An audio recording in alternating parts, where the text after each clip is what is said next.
네, 안녕하세요. 예스맨입니다. 여러분들의 구독과 좋아요로 이 채널이 유지되고 있습니다. 네, 영상 속도는 1.5배를 추천드리는 바이고요. 네, 이번에도 어떤 소식이 나왔는지 같이 한번 내용을 보도록 하겠습니다. 미국의 6월 마켓 서비스 PMI 예상치가 하회한 수치가 나왔고요.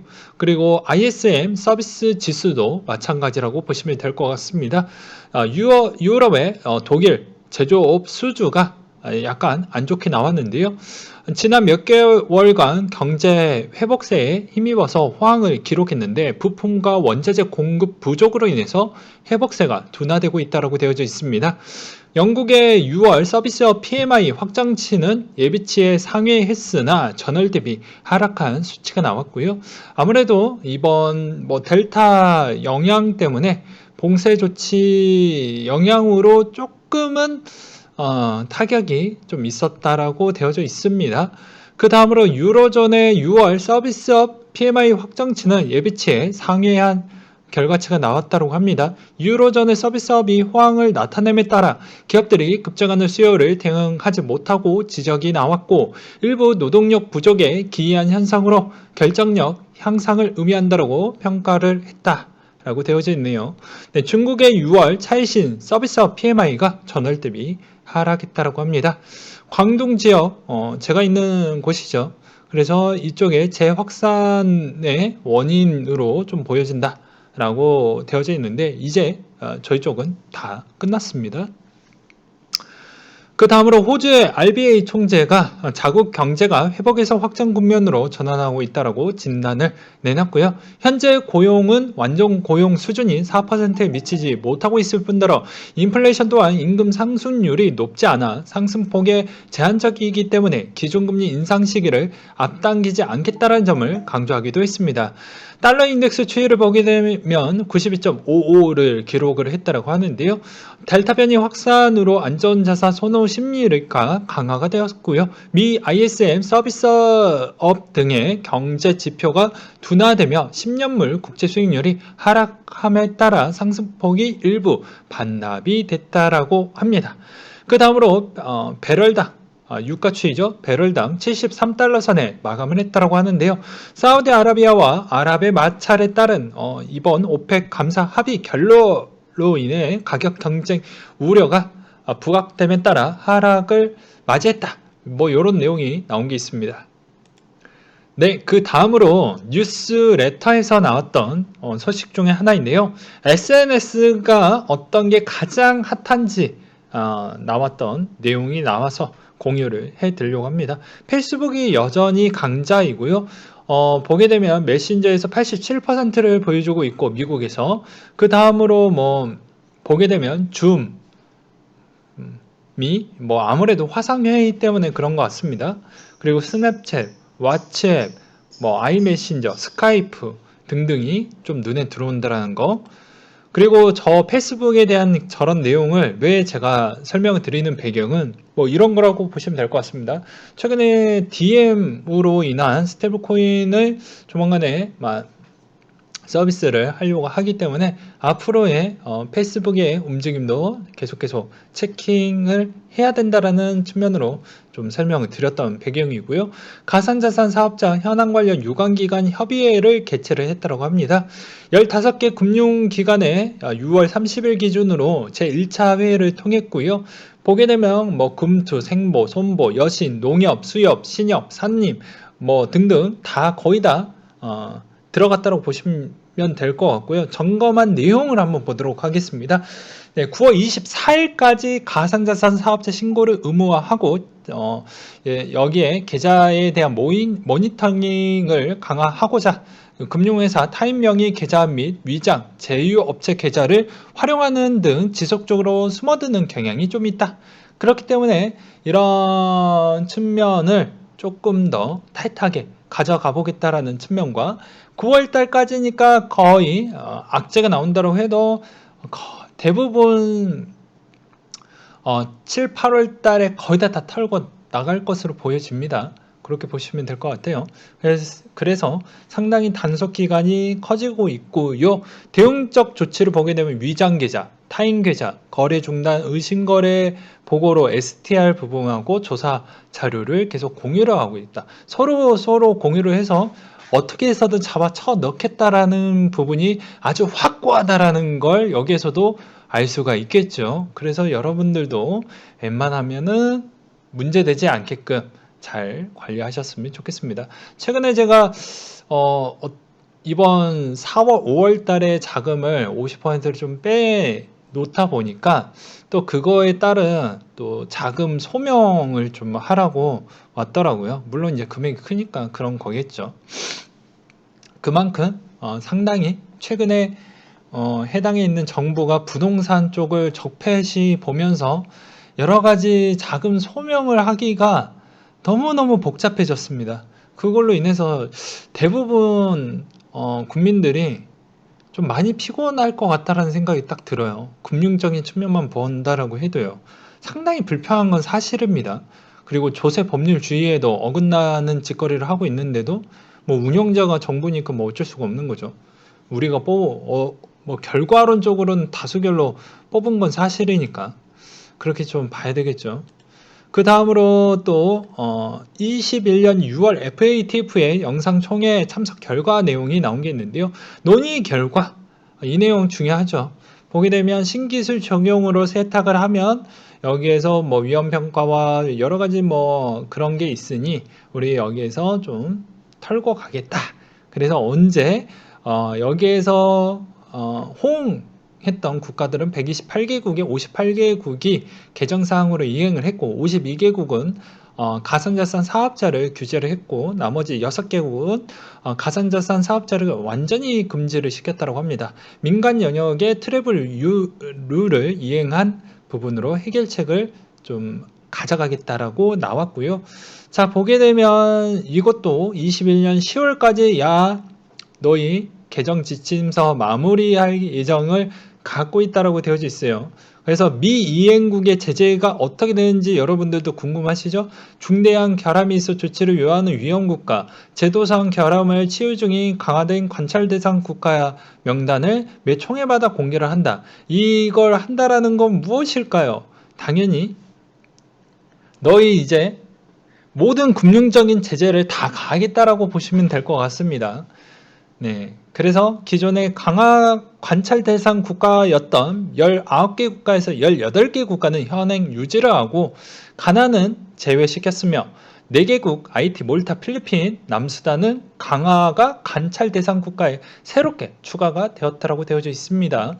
그래서 한국에서 왜 이렇게 좀 코인을 건들까라고 보시면 뭐 이런 부분도 좀 껴져 있다라는 걸 보셨으면 좋겠어요. 그 다음으로 코인에 대한 소식인데요. 네, 영국의 바클레이즈 은행이 바이낸스 결제 지원에 중단을 했고, 그 다음으로 뭐 NFT 데이터 기반의 의사결정이 좀 뭐 필요할 것 같다, 뭐 그런 내용이 나오기도 했습니다.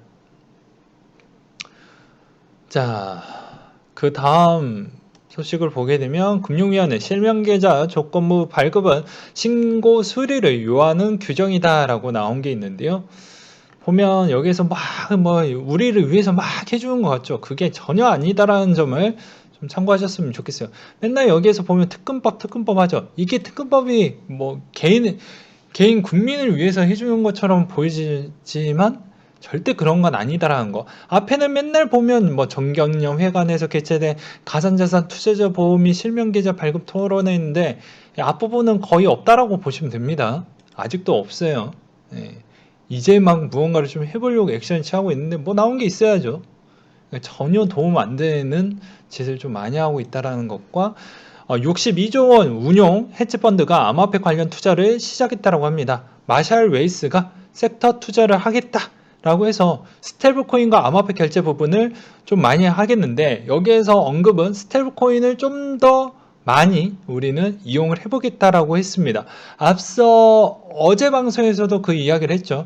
스테이블 코인 쪽에 은행과에 대한 연결적 구도가 앞으로 사업이 여기에서 좀 괜찮게 나올 것이고, 그게 또 여기에 커스터디까지 또 들어가게 되니까 그거에 따른 또 자기만의 디파이 부분을 또 가져갈 수가 있으니, 여러 가지 형태의 기존의 금융 방식보다 다른 이자 방식이 나올 수 있는 게 기존의 금융한테는 더더욱 이번에 좀 인건비 부분이 다른 부분에 대한 그런 비용이 좀 많이 나갔는데, 여기서 더 코스트를 줄이기에는 쉽지가 않았어요. 근데 이 부분을 이제 수용을 해서 앞으로 장기적 모델을 이제는 막 시작을 한다라고 보시면 될 것 같습니다.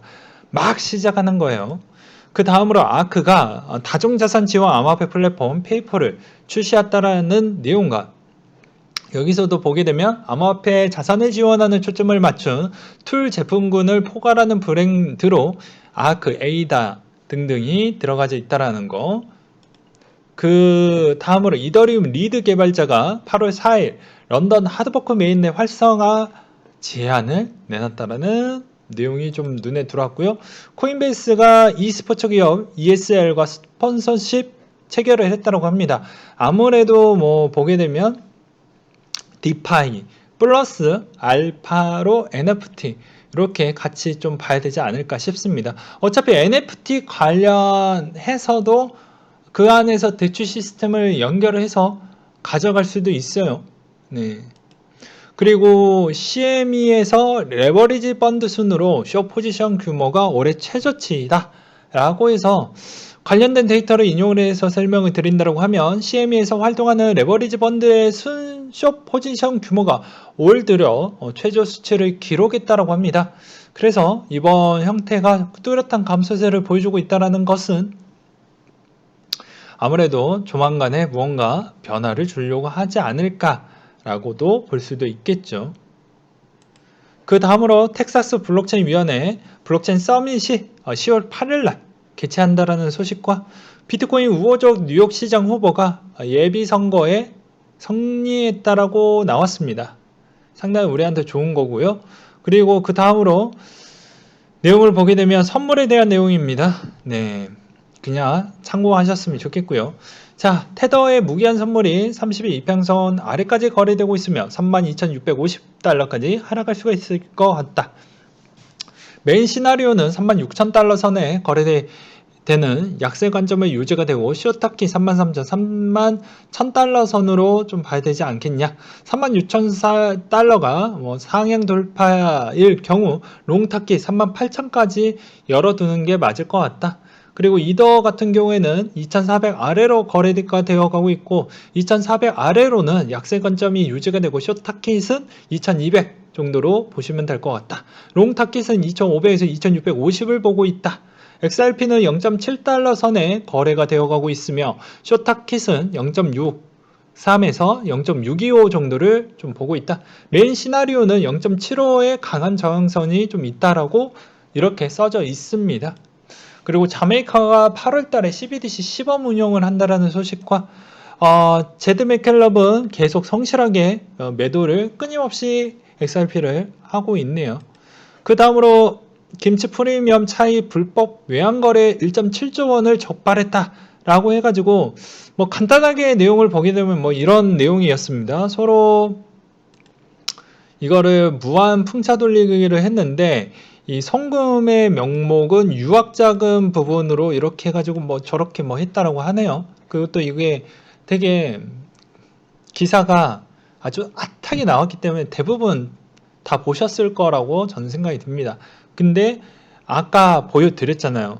괜히 그런 게 아니라 여기에서도 이렇게 타이트하게 가져가고 있는데 여기서 돈 장난을 치면 안 되겠죠. 제가 뭐 굳이 언급을 안 하더라도.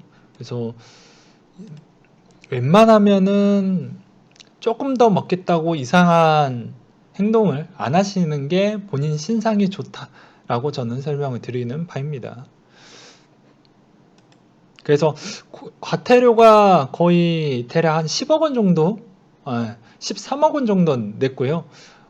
수익은 최근 거의 15억 원 정도 받았으니 2억 원 정도를 제외한 나머지 거는 다 환수된다라고 보시면 될 것 같습니다. 은행이 이렇게 망해 가는구나 라고 해서 레벨 60이 되신 분이 또 올려주셨던 내용인데요. 이투데이에서 코인베이스 스테이블 코인 엣지만 하면 4% 이자 준다. 요새 4%짜리가 너무너무 보기가 힘들다라고 해서 최근에 뭐 증권사, 뭐 그 은행사 이런 쪽에서 장난 아니게 많이 소개를 해주고 있는 실정입니다. 근데 당연히 4%짜리면 많이 들어가겠죠. 그것도 스테이블 코인인데요. 그래서 4% 예금이 출시가 되었고 그냥 USDC를 맡기면 되는 겁니다. 그러니까 유동성을 주는 것이죠. 스테이블에 대한 유동성 풀을 제공을 해서 그에 따른 이자 부분을 받는다라고 보시면 될 것 같습니다. 이게 모든 건 다 디파이로 인해서 가능한 것이고요. 이 어려운 디파이를 어렵게 공부를 할 거냐 아니면 그렇지 않게 가져갈 것이냐인데 뭐 4% 정도도 나쁘진 않죠. 네, 웬만한 뭐 미국 배당주 부분으로 좀 보게 되면 이 정도 상품 없습니다. 그리고 한국의 대부분 지금은 코스피가 많이 올라가기 전 때는 4%짜리도 찾기가 어렵긴 했지만 그래도 그 전 때까지는 4, 5%짜리도 꽤 있긴 했어요. 근데 지금은 거의 없죠. 아예 없다라고 보시면 될 것 같습니다. 주가 많이 올랐기 때문이죠. 그리고 그 다음으로 이더의 앞으로 하드포크 시간대가 한 요 정도가 남았다고 합니다. 네, 요 정도. 비싼 업비트 코인별 티어 정리, 코베에서 상장 가능성을 좀 보고 정리를 해봤다. 이분의 정리 내용입니다. 자, 보게 되면 1티어 비트, 2티어 뭐 이더, 리플, 폴카다, 솔라나, 뭐 코스모스, 인터넷 컴퓨터, 니어, 미나 뭐 이렇게 있어요. 네, 생소하게 들어왔던 게 2티어에 들어오는 게 좀 많이 눈에 보이시죠? 잘 보셨으면 좋겠습니다. 3티어에는 뭐 여러 가지가 있고요. 뭐 4티어까지 뭐 나뉘어 놨던 것 같습니다. 보게 되면 빗썸에 해당 리스트 코인 45개, 업비트 해당 리스트에 있는 코인은 35개. 확실히 빗썸이 요새 디파이 코인들을 해외에서 많이 가져와서 상장시킨 것 같고, 업비트는 최근 상장한 것을 보게 되면 디파이 BTC 마켓으로 가져오는 것 같다. 이건 코인메스 상장 가능한 리스트인데 여기서 꽤나 신빙성이 있고 많이 이런 자료가 돌아다니고 있기 때문에 참고하기 바란다. 뭐 이런 내용으로 좀 다뤄주셨어요. 그래서 눈으로 잘 봐두셨으면 좋겠습니다. 네. 그리고 요 내용은 넘어가고 디파이가 요새 조금 회복을 해주고 있는 실정입니다. 이더의 가격이 더 이상 많이 밀리지 않는 것도 좀 눈에 들어오고요. 네, 시가총액이 좀 늘어났다라는 것은 아무래도 그나마 스테이블 코인 쪽에 대한 분위기도 나쁘지 않아서 그런 것 같다라는 생각이 좀 들어요. 네. 자, 이 중에 가장 많은 상승률을 기록한 디파이 토큰은 인스타뎁 거버넌스 토큰인 INST이다. 무려 62%나 급등을 했고 알파 파이낸스는 50% 상승해 0.7달러 선에 거래가 되어가고 있다 라고 되어져 있네요. JP모건, 골드만삭스 등등 미국의 대형 투자 은행들 이더리움, 비트코인 시총 추월 전망이다. 자꾸 이렇게 대상 보고서를 통해 가지고 이런 주장을 놓는 이유는요. 커스터디 하려고 하니까 자꾸 띄워주는 것이죠. 그리고 국제 디파이 연합, 국제 자금스탁기구 디파이 분야 규제 원칙에 제한하겠다라는 내용이 나왔습니다. 자, 디파이 연합에서 제휴하는 6단체의 금융 섹터에 있어서 6개 지침을 제안을 했다라고 했어요. 그 6가지 제안을 한번 보도록 하겠습니다. 사업자에 부과되는 비즈니스 모델과 넓은 맥락 요소를 고려해야 되며 디지털화의 프로세스의 아날로그나 수동 스텝의 도입을 요구하지 않는다. 금융중개업소가 고객 확인에 협조하는 것이 호용한다. 차별화된 리스크 베이스의 접근 방식을 채용한다. 기본적인 규제 원칙 가이드는 디파이 업계와 공동으로 책정이 되어야 하며 아마페 글로벌 성질을 고려를 해서 협력과 업계 간의 연계를 강화해야 된다라는 목소리를 내기도 했습니다. 그 다음으로 블로코가 아르고 기반의 NFT 서비스를 만든다라고 하네요. 네, 그 다음으로 예스맨이 생각하는 분위기를 좀 보도록 하겠습니다. 분위기를 좀 보게 되면 아무래도 7월달 정도에서는 어느 정도 상승기를 보여줄 것으로 보여지고 8월달에는 다시 한번 약세를 보여줄 수 있지 않을까라는 생각이 듭니다. 그래서 6월과 8월 부분으로 봐야 된다라고 저는 생각이 들고요. 7월달 정도는 그래도 뭐 드라마틱하게 막 그렇지는 않을 것 같아요. 왜 그러냐면 그냥 단순하게 본다라고 해도 알 수 있는 대목은 거래량 추이가 이때가 많이 소외당했다라는 걸 알 수가 있는 대목이죠. 그러니 좀 차이가 나죠. 그래서 어느 정도 거래량이 좀 터져주는 형태가 어느 시점에 나오는지를 좀 체크해 볼 필요성이 있거니와, 그리고 자, 여러분들 그리고 코리니 분들 잘 들으세요. 대부분 돈을 얼만큼 벌어야 도대체 투자를 조금 안 하고 여유롭게 살 수 있을까요? 이런 질문이 좀 많이 들어왔습니다. 최근에. 그리고 무려 3만기 때도 많이 들어오기도 했죠. 대략적으로 2021년도 기준으로 할게요. 이거는 인플레이션이 조금씩 붙기 때문에 매년 아니면 뭐 5년 주기, 10년 주기마다 제 주장이 조금은 달라질 수 있습니다. 그때 인플레이션에 따른 영향성 때문에 그렇다는 점은 다들 공감을 하실 것으로 보여지고요. 현 시점 기준으로 보게 되면은 대략 20억에서 30억 사이면 저는 된다라고 생각을 하고 있습니다. 이 기준을 어떻게 뽑았냐? 아무런 근거 없이 뽑지는 않아요. 자, 10억이 있다라고 하면은 1년에 1억씩 써도 10년입니다. 그쵸? 아무런 이자를 받지 않고 아무런 투자를 하지 않고 그냥 그대로 썼었을 경우에 이거를 직장인 기준 연봉으로 실수령액이 5천만 원 나오기에는 세율 구간 폭이 있기 때문에 대략 20%를 합쳐야 되겠죠. 세전 연봉을 따져야 되니까. 그럼 뭐 대략 실수령 형태에 따른 5천만 원이라고 하면 대략 7천에서 8천만 원 정도가 되어야 직장인에 대한 그 실수령액의 5천만 원 정도가 됩니다. 그럼 5천으로 해도 20년을 쓸 수가 있어요. 반으로 쪼개서. 물론 3천만 원으로 쓰기에는 좀 어렵죠. 지금 물가가 꽤 많이 올랐기 때문에. 그래서 이렇게 상정했던 배경은 뭐 여러 가지 이유가 있겠지만 지금 또 이 영상의 길이가 또 길어지니까 짧게 임팩트 있고 핵심만 이야기를 하는 거예요. 그래서 10년이면 10년을 10억이면 10년을 쓸 수가 있는데 이거를 쪼갰으면 20년까지는 늘릴 수가 있겠죠. 그러면 20년짜리는 당연히 40년짜리로 될 수가 있겠죠. 30억짜리는 30년이 될 수도 있고 60년짜리가 될 수도 있겠죠. 이 말은 본인의 나이 플러스 자산 부분이 들어가게 됩니다. 그러면 대충 젊을수록 이 B가 커야 되겠죠. 덩어리가. 나이가 조금 지그시 들었으면 이 B가 좀 적어도 상관이 없습니다. 네, 이렇게 보면 돼요. 그 이상은 제가 보기에는 솔직히 욕심이다 라고 생각이 듭니다. 대한민국의 직장인 쪽에서 임원을 달지 않고 정말 투잡을 하지 않고 정말로 연봉이 뭐 1억을 된다라고 해도 실수령액이 550만 원밖에 안 됩니다. 세율 구간 때문이죠. 그리고 앞으로 더욱더 박해질 겁니다. 정치 성향으로 인해서 또 달라질 수 있겠지만 정치적으로 가난을 빌미해서 또 이렇게 막 공격을 퍼부으면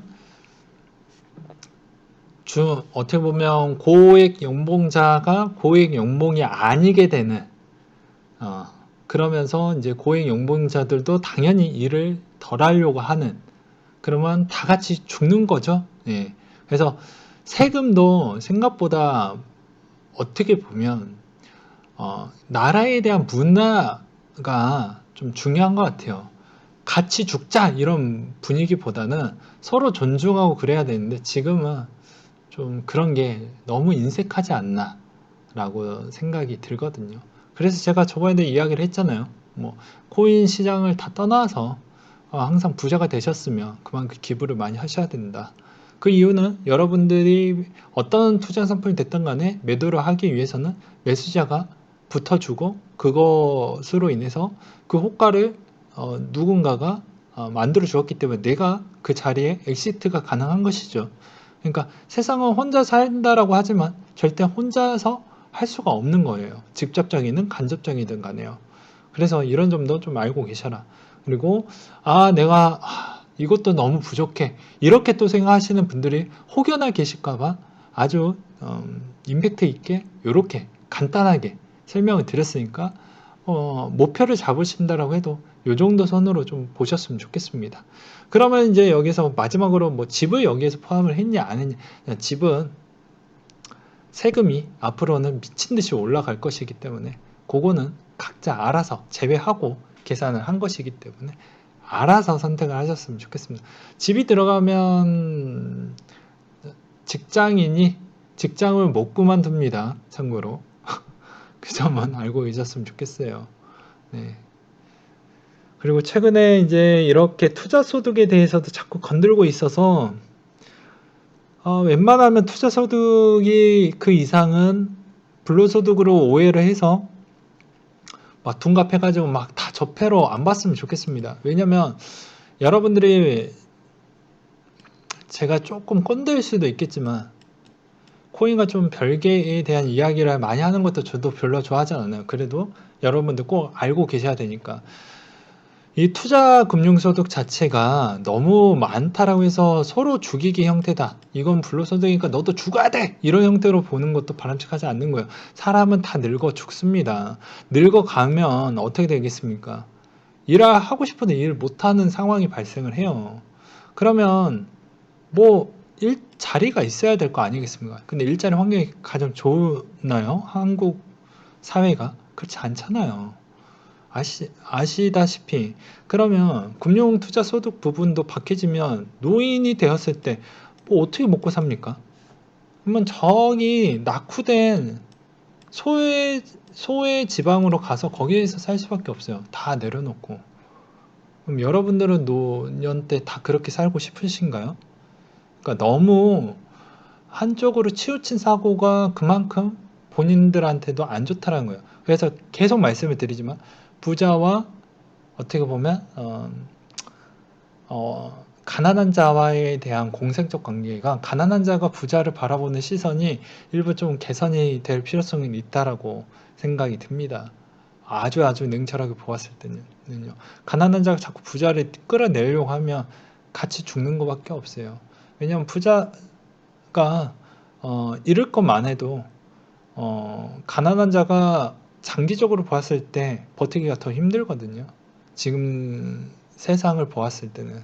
그래서 세상에서 지금 극단적 예시일 수도 있겠지만 부동산을 예시로 본다고 해도 국민들이 지금 집을 살 수 있게 좀 해주세요라고 하니까 이상한 쪽으로 가버렸죠. 예. 재혼이 부정하니까 세금을 덕지덕지 붙이면 오히려 집값이 더 올라가는, 그리고 오히려 그만큼에 대한 집을 지으면 되는데 오히려 딴소리 하면서 자꾸 다른 방향으로 선택을 하면서 아무것도 결국엔 파국적으로 가는 가격대로 가버렸다는 거. 그 가격이 높아지는 것도 좋을 수도 있어요. 근데 한편으로 유지비가 안 나오잖아요. 유지비가 안 나오면 결국에는 집을 팔아야 되는 경우가 발생을 합니다. 네. 그러면 노년에 읽어놨던 거는 다 없어지는 거예요. 결국엔 서울을 떠나야 된다라는 것이죠. 그렇다고 해서 그만큼 또 투자를 한 번도 실패 없이 계속 성공을 해야 되는데 인생 또 그렇게 쉽게 가는 인생이 어디 있겠습니까? 그래서 그런 이야기를 하는 것입니다. 아무튼 이 정도까지 이야기를 하겠고요.